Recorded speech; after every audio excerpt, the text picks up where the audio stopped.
Imagine uma cidade, casas alinhadas, crianças brincando nas ruas, adultos indo e vindo de seus empregos, supermercados cheios, cafés movimentados, tudo parece normal. Mas, por trás das cortinas das janelas, algo se transforma lentamente, quase imperceptível. Não há tiros, não há gritos, mas há um colapso acontecendo. Um colapso silencioso, o da mente coletiva.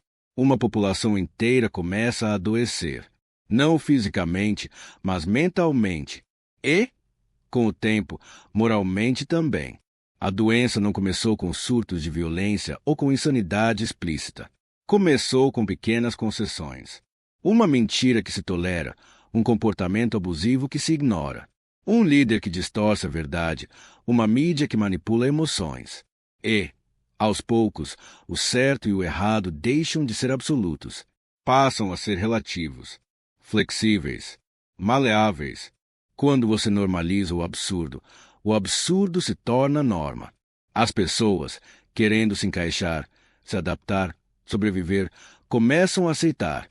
Depois de aceitar, elas passam a repetir e, por fim, a defender. Essa transformação não acontece da noite para o dia. É como um veneno colocado em doses homeopáticas na água. Ninguém percebe, mas todos estão bebendo. Pense em quantas vezes você já viu alguém se calar diante de uma injustiça porque não era com ele. Ou defender uma atitude claramente imoral porque todo mundo faz isso. Ou justificar um comportamento destrutivo com "é o jeito dele, temos que entender". O que acontece quando uma sociedade inteira para de responsabilizar seus indivíduos? Quando ela começa a romantizar traumas, exaltar disfunções, aplaudir mentiras bem contadas? A resposta é simples: ela adoece. E quando essa doença se espalha por todos os cantos, da política à escola, da arte à ciência, a moral se torna obsoleta.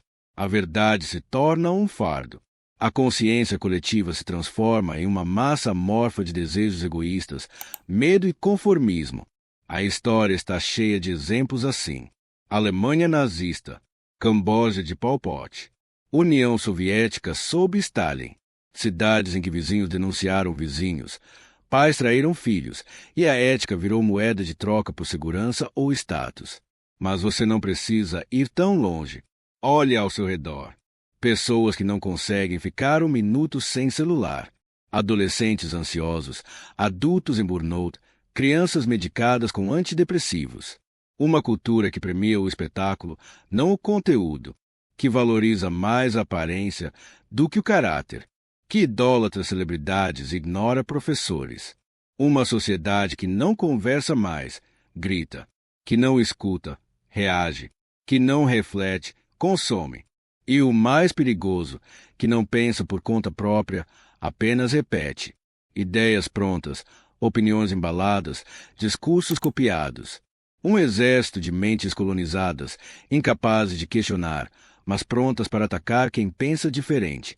A doença mental coletiva começa quando se perde o senso de realidade, quando se nega o óbvio em nome do conforto, quando se abandona a responsabilidade individual em nome de uma falsa empatia coletiva, quando se passa a acreditar que sentir é mais importante do que compreender, que se ofender é pior do que errar. E, então, nascem os falsos heróis, os falsos mártires, as falsas causas. A justiça se transforma em histeria. A empatia vira manipulação emocional. E a moral vira uma piada. A mente humana precisa de sentido. Mas quando não há propósito real, ela se apega a qualquer narrativa, mesmo que destrutiva, mesmo que mentirosa. Porque é mais fácil viver numa mentira confortável do que encarar uma verdade desconfortável. E assim, uma população inteira adoece, não porque foi forçada, mas porque permitiu. Permitiu que a ignorância virasse virtude, que a virtude virasse vergonha, e que a vergonha virasse moda. Agora, a pergunta é: como se cura uma sociedade doente mentalmente e moralmente? Com coragem. Coragem de enxergar o que está na frente dos olhos, de parar de se anestesiar com distrações, de dizer não mesmo quando todos dizem sim. de reeducar a mente, fortalecer o espírito, buscar a verdade, mesmo que ela doa. A cura começa com um basta. Começa com alguém que decide não repetir o padrão, que escolhe ser íntegro em um mundo que premia a desonestidade, que escolhe pensar, mesmo quando pensar dói.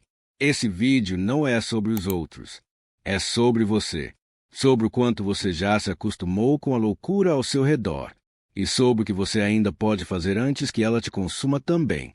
Se você chegou até aqui, é porque algo dentro de você ainda resiste. Ainda acredita que dá para viver com clareza, com propósito, com lucidez.